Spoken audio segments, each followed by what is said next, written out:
Bab masalah mursyid atau guru itu ada dua. Ada guru yang membimbing hatimu terhadap urusan-urusan dunia. Iklam ngertiyo siro bahwasannya guru itu ada macam dua. Ada guru yang membimbing dirimu untuk kesuksesan urusan dunia. Urusan dunia bisa di muhadharah, urusan dunia bisa mukasyafah. Disebut sebagai dunia perkara-perkara yang ada kaitannya dengan makhluk. Makhluk baik yang ada di dunia muhadharah ini maupun di dunia mukasyafah. Perbedaan di antara dua yaitu muhadharah dan mukasyafah. Kalau muhadharah itu alam kasunyatan ini, alam kasunyatan. Di situ ada kaitannya dengan rumah, sandang, pangan, papan, apapun. Man arada dunya fa'alaihi bi ilmin. Kau akan dibimbing oleh guru itu untuk sukses urusan dunia dengan ilmu dunia di muhadharah. Ibarat orang berdagang harus paham ilmu perdagangan. Ibarat orang petani harus tahu ilmu bagaimana cara yang benar menjadi petani. Lah terus kalau bab masalah di dunia mukasyafah itu hal-hal yang berkenaan dengan karomah. Karomah. Apakah itu ahli sebagai menyembuhkan sakit, itu ada di situ ahli karomah. Ini biasanya orang ini dikasih Allah makom, namanya makom tajrid. Makom di mana secara fisik Anda tidak bekerja, tapi Anda mempunyai satu amaliyah yang tidak boleh. Itu adalah utusan Allah, tergantung jenengan karomahnya dari malaikat atau dari jin, bahkan dari iblis, monggo terserah jenengan sesuai guru jenengan olehnya membimbing. Kalau ada kaitannya dengan jin, karena yang pantai selatan Nyi Roro kepingin sugih gampang ya dah. Itu hak Anda dan Allah menyiapkan semuanya itu.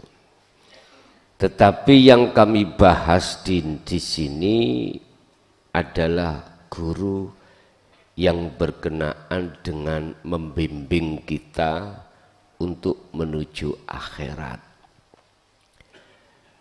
membimbing kita menuju di makom musyahadah.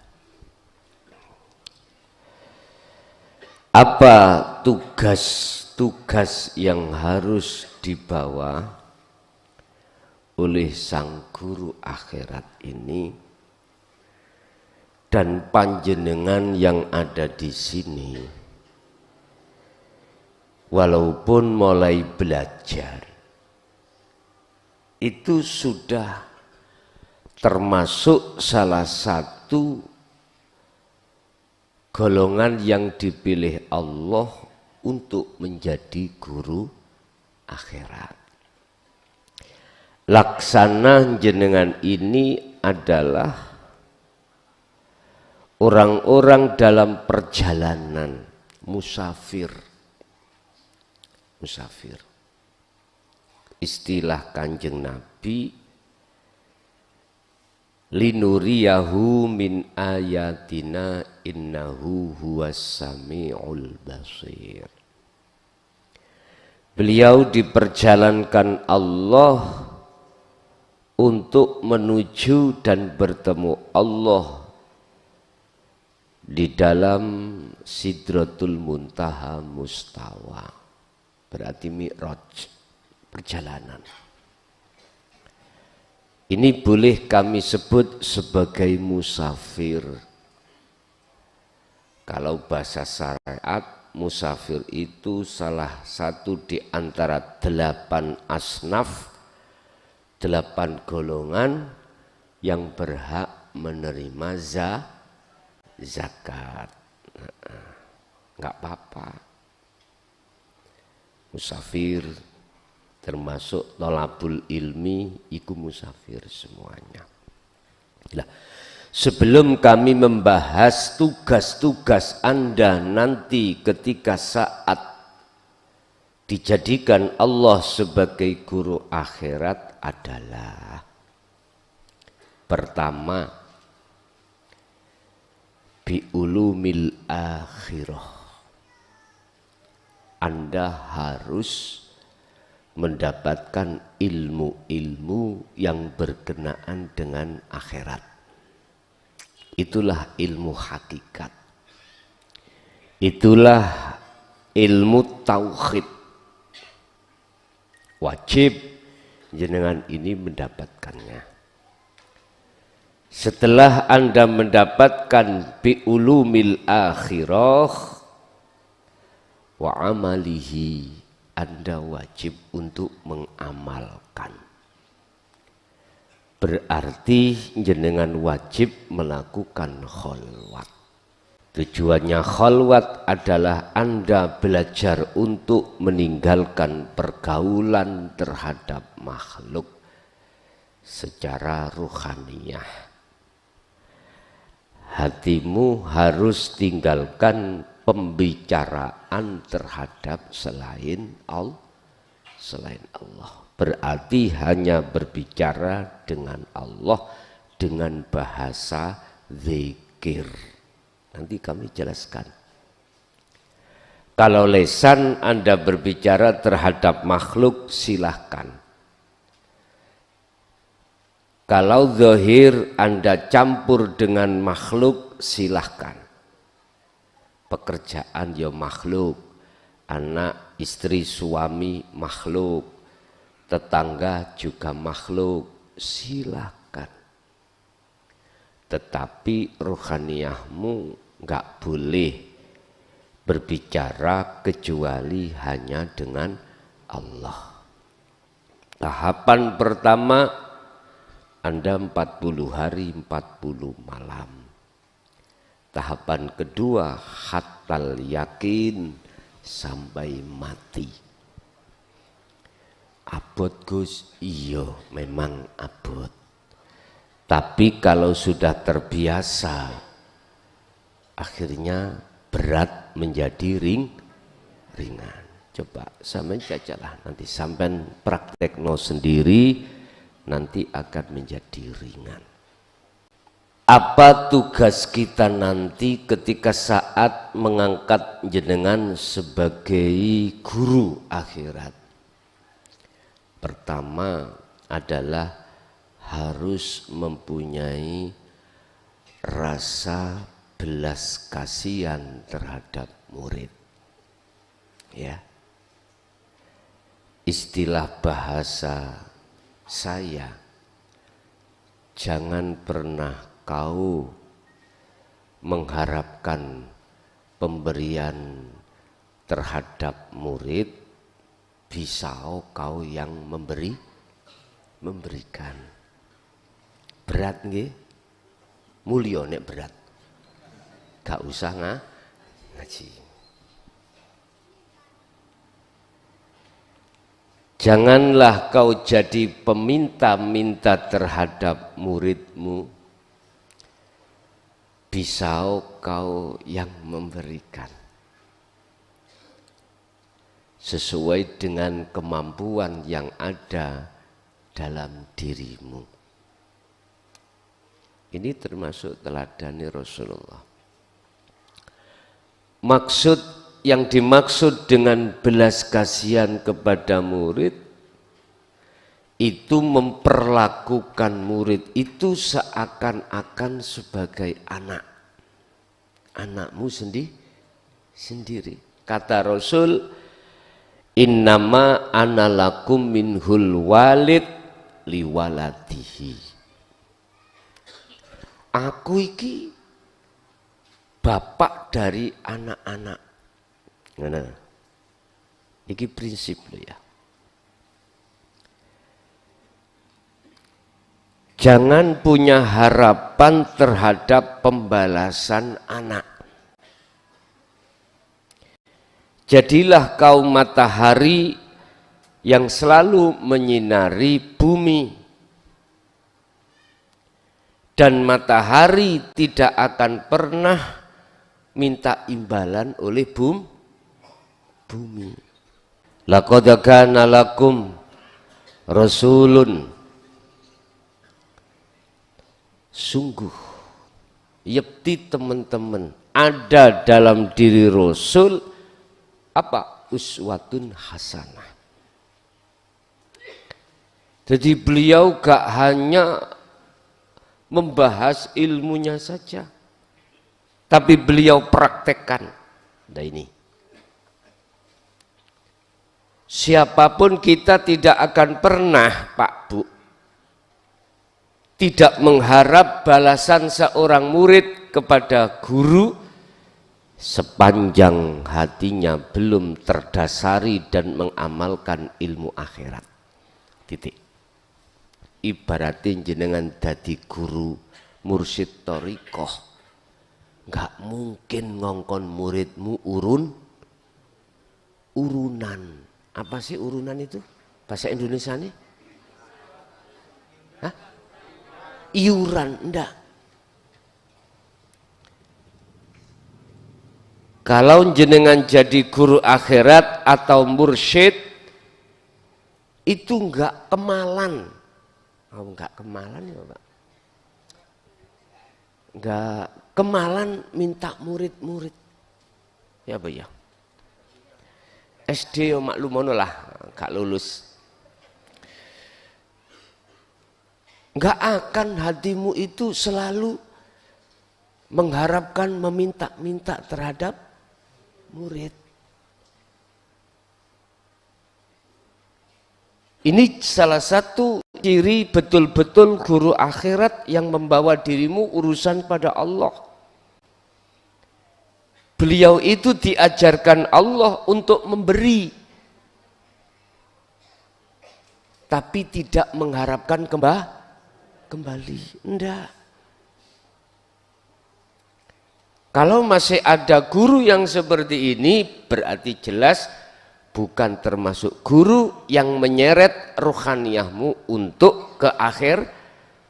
Enggak. Pasti dunia. Kadang-kadang ya juga masih ada murid sing sugih disayang, sing murid melarat apalagi gak tahu sowan sepisan gano embel-embeli. Tahu gano embel-embeli? wis dibenci. Udah, itu tanda bukan guru akhirat. Tapi jikalau ada salah satu di antara murid itu memberikan sesuatu, enggak boleh jenengan tolak. Jangankan minta, mohon maaf. Yang namanya tomak, mengharap, itu pun tidak boleh. Apalagi minta, enggak boleh. Pun ini bentuk kasih sayang Rasulullah terhadap umatnya. Guru-guru kita akhirat wajib tugasnya pertama menanamkan kasih sayang, menganggap murid itu bahkan lebih daripada keluarganya sehingga disebut anak. Innama ana lakum, kata Rasul, sesungguhnya aku itu bapak dari beberapa anak-anak ini. Sebab di situ ada hak. Kalau sudah tercatat antara guru dengan murid, ada hak. Apa haknya guru? Kasih sayang. Menganggap semua murid laksana anaknya sendiri. Bentuk kasih sayangnya yang paling mahal adalah niki sampean titeni sisuk Allah mengangkatmu sebagai mursyid atau guru, ngeten Pak. Mursyid atau guru yang kumaksud di dalam kitab Ihya itu yang diangkat Allah. Bungkat diangkat manusia. Biasanya kalau mursyid yang diangkat manusia itu kebanyakan ada yang kaitannya dengan nasab. Nasab, tahu nasab ya? Keturun.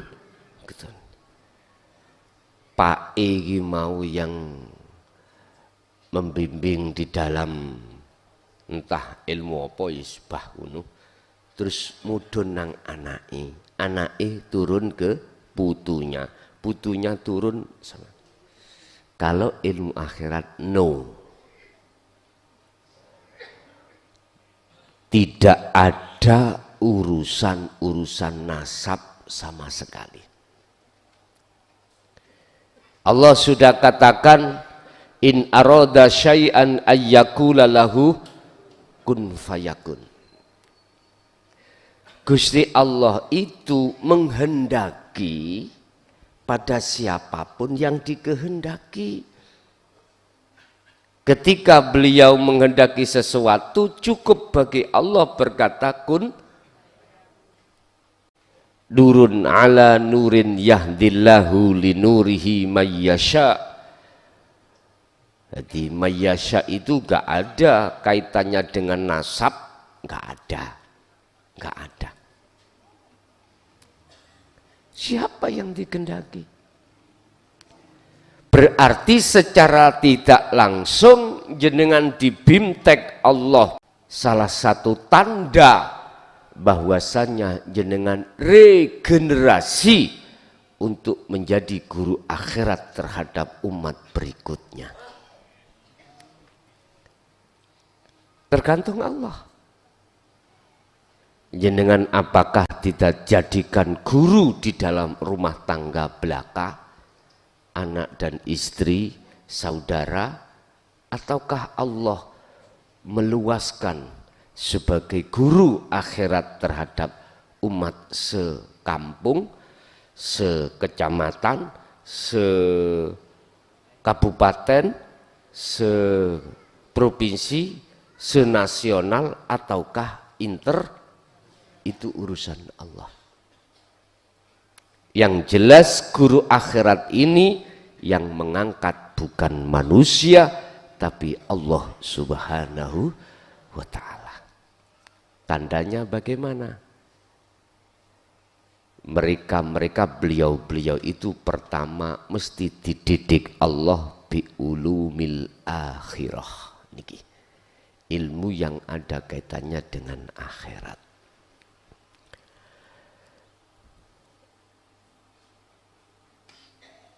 Bentuk daripada kasih sayang Anda terhadap murid yang kau anggap sebagai anakmu sendiri, apa kesulitan dalam pemahaman ilmu itu, Anda berikan solusi. Setelah Anda ada ketidakfahaman dalam satu ilmu, makanya setiap ngaji itu selalu saya kasih waktu untuk bertanya di situ. Bahkan tidak cukup di majelis, di medsos, lewat nomor yang sudah kami letakkan di channel setiap konten saya, di situ ada. Sehingga yang hadir di sini maupun yang hadir di medsos itu bisa berhubungan langsung dengan saya. Itulah bentuk kasih sayang Anda terhadap murid panjenengan, besok harus seperti itu. Dengan bahasa-bahasa yang halus. Wong namanya murid atau namanya anak niku sak tunggal tarangan, kadang juga enggak sama. Ada yang berperilaku, berkarakter lemah lembut. Ada yang nyun sewu kasar. Ada anak itu bepergian itu selalu izin pada orang tuanya. Kadang tidak, dengan alasan nanti khawatir gak dikasih izin berangkat sendiri. Macem-macem. Lah, kita sebagai guru tetap di situ itu harus memunculkan kasih sayang.